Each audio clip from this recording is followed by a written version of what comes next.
검찰청법과 형사소송법 개정안이 의결됐습니다. 이에 따라 검수완박 법안이 시행되는 4개월 뒤부터는 부패, 경제범죄를 제외한 검찰의 나머지 수사 권한은 경찰로 넘어가고 이른바 별건 수사도 금지가 되는데요. 70년 형사사법 제도의 근간을 바꿨다는 평가가 나오는데 구체적인 내용들 전문가와 함께 짚어보겠습니다. 네, 김성수 변호사 자리에 있습니다. 어서 오십시오. 네, 안녕하세요. 네, 문재인 대통령이 이른바 검수완박법을 의결 공포했습니다. 민주당은 이에 대해서 검찰이 국민에게 통제받는 권력기관 선진화 시대로 들어섰다 이런 입장을 내놨는데 반면 법조계에 이어서 대학생이나 시민단체에서는 반발하는 목소리가 거세잖아요. 어떻게 보시는지요? 예, 아무래도 지금 좀 이견이 많이 나올 수가 있는 상황인 게 이 검수완박법이라는 것이 뭐 따로 법이 제정됐다거나 이런 게 아니라 기존에 있던 이 검찰청법이 있습니다. 이 검사의 직무에 관해서 규정하는 검찰청법이 있고 또 이제 형사소송, 형사수사에 관해서도 규정이 되어 있는 형사소송법이라는 것이 있어요. 이 두 가지 법에서 일부 조항들을 개정한 개정안인 거거든요. 그래서 이 개정안이 뭐 여러 가지로 조금 이견이 나오는 그 이유 중에 하나가 이 개정안이 원래는 검사가 그 수사가 어떻게 진행이 됐었냐면 경찰에서 일단 이 사건을 수사를 한번 하고 그 다음에 검찰로 송치를 하면 검찰에서 다시 한번 수사를 합니다. 네. 그리고 나서 검찰에서 기소 여부, 그러니까 법원에 재판을 올릴지 여부를 결정을 하는 것이었는데 이게 2021년 1월 1일부터 시행되는 형사소송법이랑 검찰청법 개정에 따라서 6대 범죄에 대해서만 검사가 직접 수사를 할 수가 있게 됐어요. 네. 그러니까는 6대 범죄가 아닌 범죄에 대해서는 경찰에서 수사를 한 다음에 송치를 하면 검찰에서는 기소 여부만 판단을 할 수가 있었던 거거든요. 그렇다 보니까는 이 제도 자체가 굉장히 형사사법 체계의 근간을 흔드는 좀 많은 변화였기 때문에 네. 굉장히 제도 정착에 있어서 아직까지도 정착이 안 됐다 이런 이야기가 나올 수가 있는 상황이었는데 지금 그로부터 1년하고 조금 지난 상황에서 다시 한번 이 6대 범죄 이 직무에 대해서도 2대 범죄로 축소를 하고 또 그리고 뭐 수사와 기소를 검찰의 이런 수사와 기소를 분리하는 이런 방안들이 추가적으로 나오다 보니까는 제도가 아직 정착되지도 않아서 많은 부작용이 있을 수가 있는 상황인데 또다시 변경이 되다 보니까 많은 이견이 좀 발생을 하고 반발이 나올 수밖에 없는 상황이 아닌가 생각이 됩니다. 네, 말씀해 주신 대로 검수완박 법안은 70년 형사사법제도의 근간을 변경하는 중대한 사안이잖아요. 그런데 개정된 내용을 보니까 조문이 크게 바뀐 건 아니라서 실생활에서는 어떻게 변화가 예상되는지 궁금하거든요. 예, 이게 말씀드렸던 것처럼 이제 검찰청법이랑 형사소송법 이 두 가지가 이제 개정이 된 건데 이 개정된 조항도 숫자가 많지는 않습니다. 네. 그런데 이 개정된 조항이 많지가 않음에도 불구하고 제도의 근간을 굉장히 많이 흔드는 또 그런 추가적인 부분이어서 이걸 조금 설명을 드리자면 우선은 중요한 것이 검찰청법 4조 1항 1호가 변경이 되는데 네. 이게 검사의 수사 범위를 규정을 하는 부분입니다. 그래서 기존에 2021년 1월 1일에 6대 범죄로 축소가 한번 됐다고 했었잖아요. 네. 그게 이제 뭐 부패 범죄라든지 경제 범죄, 선거 범죄 이런 것들이었는데 이것들을 다시 한번 2대 범죄로 다시 한번 축소를 하는 겁니다. 그래서 이제는 검찰에서 경제 범죄, 부패 범죄 이 두 가지에 관해서만 직접 수사를 할 수 있도록 이 제도가 많이 바뀌게 돼요. 그리고 또 이제 검찰청법 4조 1항 2항, 그러니까 4조 2항에 따르면 이 검사가 이 수사를 했던 사건을 직접 공소를 제기할 수가 없게 되고 만약에 검사가 내가 A라는 검사가 수사를 했다고 한다면 이 공소 여부, 그러니까 재판에 올릴지 여부는 B라는 검사가 판단을 하게 되는 이 그 좀 분리가 되는 예. 그런 이제 좀 제도적인 차이가 발생을 할 수가 있을 겁니다.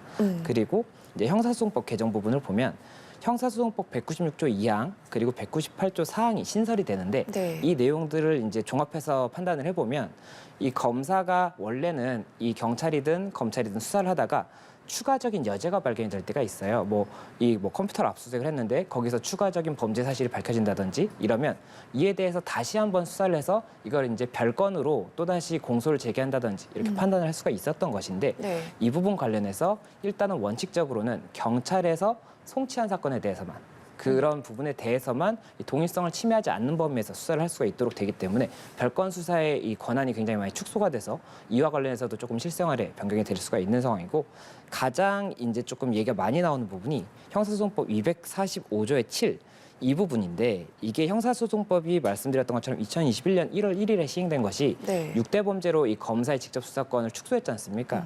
그러면서 이에 대한 보완책으로 나왔던 것이 경찰이 만약에 불송치 결정, 네. 그러니까는 이건 죄가 안 되는 것 같으니까 송치를 하지 않겠다, 검찰에 보내지 않겠다라고 했을 때 이 이유를 불송치 이유를 고소인이나 고발인한테 보내주면 고소인이나 고발인이 그 내용이 조금 이제 인정하기 어렵다라고 한다면 이의를 신청할 수가 있어요. 그럼 이의를 신청하면 검찰에서 이 기록을 다시 한번 보고 보완 수사가 필요하다고 하면 보완 수사를 이제 지시할 수가 있었는데 네.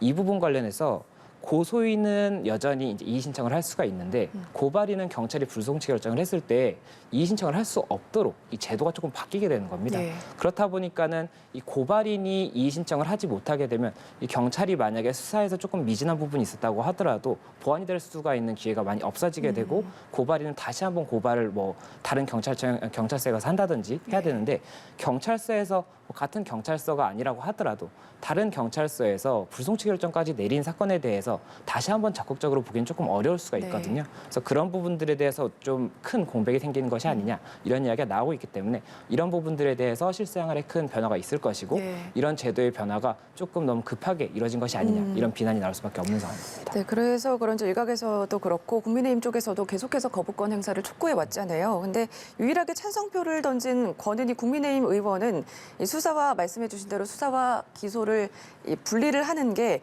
이해 충돌을 방지할 수가 있고 또 분업을 하니까 최대한 효율을 나타낼 수가 있다. 이렇게 언급을 하고 있거든요. 이거에 대해서는 어떻게 보세요?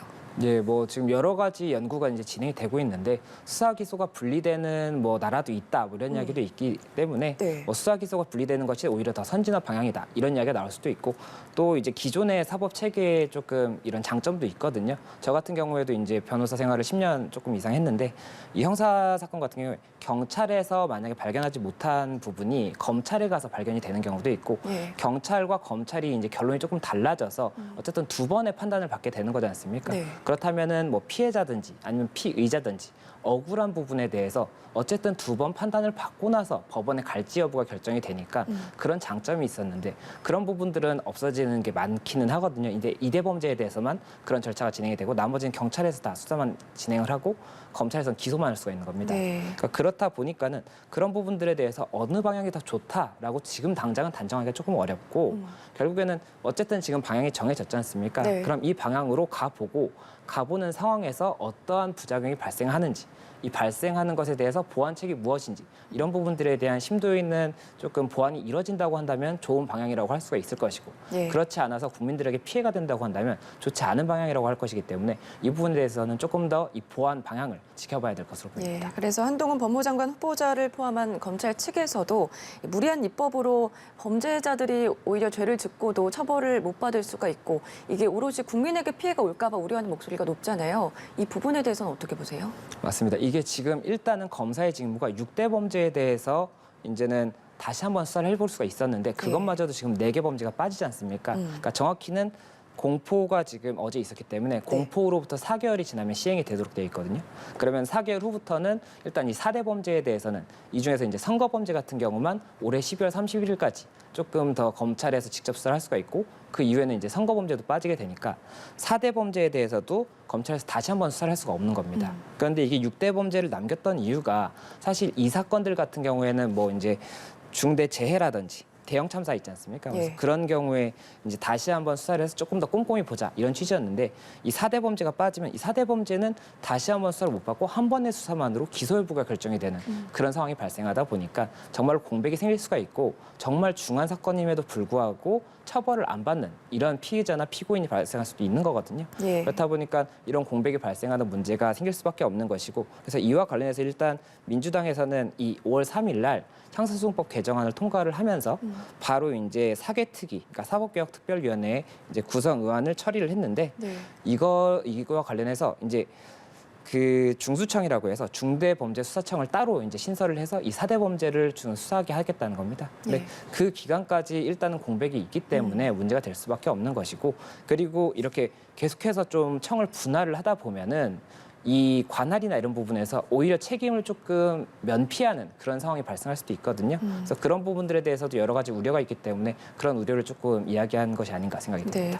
말씀해 주신 대로 이제 수사 공백, 민생 범죄에 대한 수사 공백 우려가 제기가 되다 보니까 가습기 살균제 사건이나 박사방 사건 이런 것처럼 해결이 되기 어려운 사건들에 대해서는 조금 미흡하지 않나 그런 생각이 드는데 어떻게 보세요? 예, 맞습니다. 이런 경우에 이제 가습기 사건 같은 경우에 대형 참사로 볼 수도 있을 것 같아요. 그리고 이게 다른 것보다 일단 방금 말씀드렸던 것처럼 별건 수사가 이제는 형사소송법 개정에 따라서 어려워지게 되는 그런 부분이 있거든요. 그런데 이 대형 참사나 아니면은 뭐 다른 좀 중요 사건 같은 경우에는 말씀드렸던 것처럼 이게 한 개 범죄에 대해서 한 개 피의자나 뭐 피고인이 있는 경우에 수사를 하면서 이 한 개 범죄에 대해서만 검토를 하면 되니까 문제가 없는데 좀 대형 사건 같은 경우에는 자꾸 수사를 하다 보면은 추가적인 피해자가 나오고 이 피의자의 추가적인 여죄가 나옵니다. 그러면 그거에 대해서도 바로바로 수사를 진행해서 공소를 제기하는 것이 사실은 뭐 실체적 진실 발견이라든지 사법 정의에 부합하거든요. 네. 그런데 이런 부분들에 관해서 별건 수사를 일단 굉장히 많이 제한을 하게 되면 이 부분 검찰에서 직접적으로 수사를 할 수가 없기 때문에 결국 국민들에게 피해가 간다 이런 이야기가 나올 수밖에 없는 것이고 이에 관해서도 어떠한 보완책이 있어야 되는 것은 아닌가 이런 이야기가 나올 수밖에 없는 것 같습니다. 네.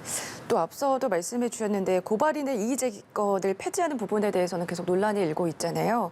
경찰이 이제 불송치를 하게 되면 고발인은 이의 신청을 못 하게 되는 건데 그렇게 되면 성폭력 사건이라든지 아니면 아동학대, 장애인과 관련된 그런 사건에 대해서는 사건이 묻힐 수 있다 그런 우려의 목소리도 나오고 있는데 어떻게 보세요? 그러니까 이게 고소인이랑 고발인을 일단은 조금 구분을 말씀을 드리자면 고소인 같은 경우에는 형사소송법에서 피해자나 피해자의 대리인 을 이제 고소인이라고 할 수 있고 그리고 고발인 같은 경우에는 누구든지 범죄 혐의를 봤을 때 고발을 할 수 있다라고 해서 이 제3자라도 다 고발을 할 수 있도록 해서 형사적으로 처벌을 받아야 되는 사람이 그 죄를 범하고도 처벌을 받지 않는 그런 상황을 조금 방지하기 위해서 고발 제도를 따로 뒀다고 이제 보이는데 네. 이 고소인 같은 경우에는 여전히 경찰에서 만약에 수사를 해보고 이거는 불송치 결정하겠다. 이렇게 사건을 종결했을 때 이의를 해서 검찰로부터 보완 수사 여부를 다시 한번 판단을 받을 수가 있는데 고발인 같은 경우에는 이제 다시 한번 판단을 받을 수가 없게 되니까는 아무래도 경찰에서 좀 미진한 부분이 있었다고 하더라도 이 조금 수사의 공백이 좀 생겨도 이거를 어떠한 이의를 할 수가 없게 되는 거지 않습니까? 네. 그리고 말씀하셨던 것처럼 이 고소인 같은 경우에도 피해를 입은 사람들이 뭐 장애인 분들이라든지 아니면 아동 이런 사람들은 자신의 피해를 고소할 수 할 수가 있다라는 없잖아요. 생각이 좀 들기 어렵고 네. 그리고 또 이제 뭐 공정위원회라든지 이런 데에서도 이런 수사 과정에서 문제가 발생했다는 것을 알았을 때는 고발인이거든요. 피해를 직접 입은 사람이 아니기 때문에. 네. 그래서 이런 경우에까지도 고발인이 이의 신청을 할 수 없다라고 한다면 수사의 부실이 우려될 수가 있기 때문에 그런 부분들에 대해서는 당연히 보완책이 나와야 될 것으로 보이고 네. 이와 관련해서는 조금 좀 신속한 입법이 있어야 되는 것이 아닌가 생각이 듭니다. 네. 아무래도 검찰이나 경찰 측에서 입장은 분명히 엇갈리는데 경찰 측에서는 이 법안을 찬성하는 입장이잖아요. 이 수사 권한을 나눠 가져야지 인권 침해를 방지할 수 있다 그런 주장인데 이 경찰의 수사 역량을 의심하는 부분도 분명히 나오고 있는데 이 부분은 어떻게 생각하세요? 네, 아무래도 이제 뭐 검수완박이라든지 아니면 이전에 그 형사소송법 개정을 2011년 1월에 시행된 이 형사소송법 개정을 할 당시에도 이제 경찰의 수사 역량을 신뢰할 수 없다라는 이야기가 계속 나왔었거든요. 그렇다 보니까는 이 경찰에서는 결국에는 수사 역량을 강화하는 어떠한 조치를 취해야 될 것으로 보이고 저희도 이제 일을 하다 보면은 이 체계가 바뀌기도 했고 그리고 이제 경찰에서 이런 수사를 조금 더 다 진행을 하다 보니까 업무가 조금 더 과중해졌지 않습니까? 네. 그래서 조금은 더 지연되는 것이 아닌가 이런 생각이 들 때가 한 번씩 있거든요. 그래서 이런 부분들에 대해서는 경찰 내부적으로도 어떤 역량 강화를 뭐 위한 뭐 교육이라든지 이런 것들을 통해서 조금 더 강화를 할 필요가 있을 것으로 보이고 그리고 이것은 제가 이제 형사 사건을 진행을 하면서 생각했던 부분인데 이것도 조금 도움이 될 수 있을 것 같다고 생각을 하는 부분에서 네. 말씀을 드리자면 이게 형사 사건의 수사 과정 그리고 재판 과정에서 피해자나 피고인은 이제 자기가 어떠한 이제 죄를 지었는지에 관해서 다퉈야 되지 않습니까? 그러면은 형사 사건 기록을 재판 과정에서 받을 수가 있어요. 전체에 대해서. 그리고 그거에 대해서 본인이 이렇다라고 의견을 낼 수가 있는데 네. 피해자는 피해자의 목소리를 낼 수 있는 그 시점이 법원 단계에서는 증인 신문 단계고 그리고 이 검찰 조사, 뭐 경찰 조사 단계에서는 참고인 신문이라든지 피해자 신문을 할 때만이거든요. 그러니까 굉장히 수동적으로밖에 자기의 의견을, 자기 입장을 대변할 수가 없는데 이게 그렇다 보면은 피해자가 사실은 사실관계에 대해서 가장 잘 알고 있는 사람인데 피의자가 거짓말하는 것을 피해자가 알 수가 없어요. 만약에 이 수사 기록에 대해서 어느 정도 시점 이후에는 피해자도 이런 주장을 하고 있다라는 것을 알게 된다면 그것을 반박할 수 있는 증거를 낼 수 있는 기회를 가질 수가 있지 않습니까? 네. 근데 그게 없다 보니까는 오히려 피해자가 굉장히 억울한 사태도 발생을 하거든요.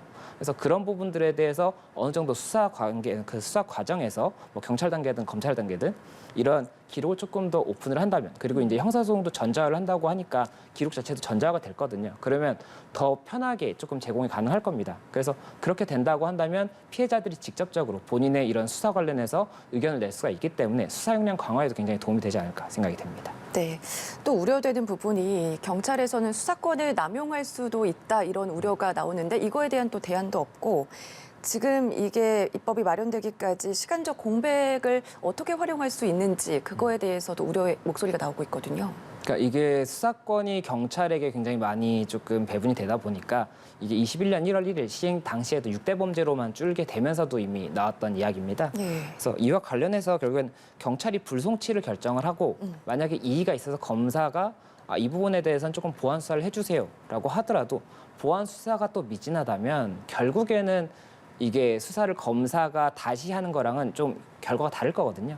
그래서 그런 부분들에 대해서 여러 우려가 나오고 있는 상황이기 때문에 예. 이와 관련해서는 뭐 이번 입법이 아니라 이전 2021년 1월 1일 시행된 형사소송법 당시부터도 계속해서 어떤 보완책이 마련돼야 된다 이런 이야기가 나오고 있기 때문에 이 부분에 대해서도 국회에서 조금 심도 있는 논의를 해야 되는 것이 아닌가 생각이 됩니다. 네. 이 법안에 대한 위헌성이 크다 이런 지적도 나오고 있는데 현재 헌법재판소 결정에 달려 있잖아요. 검찰도 권한쟁의 심판을 추가로 청구하겠다 이런 계획을 밝혔는데 그렇다면 이 헌법재판소 결정에 따라서 달라질 수도 있는 거잖아요. 현장에서 어떻게 보고 계세요? 네, 일단은 지금 이 헌법재판소에 이 관련 청구가 많이 들어갔다고 이야기가 나오고 있고 네. 뭐 국민의힘 같은 경우에도 이제 본인들의 이런 여러 가지 권리가 침해됐다고 해서 권한쟁의 심판을 넣고 효력정지 가처분 신청을 한 상태고 또 그리고 전현직 교수 모임에서도 그 단체에서도 이 가처분 신청을 효력정지 가처분 신청을 하면서 여러 가지 이제 뭐 헌법 소원을 제기한다 이런 이야기가 나오고 있는 상황입니다.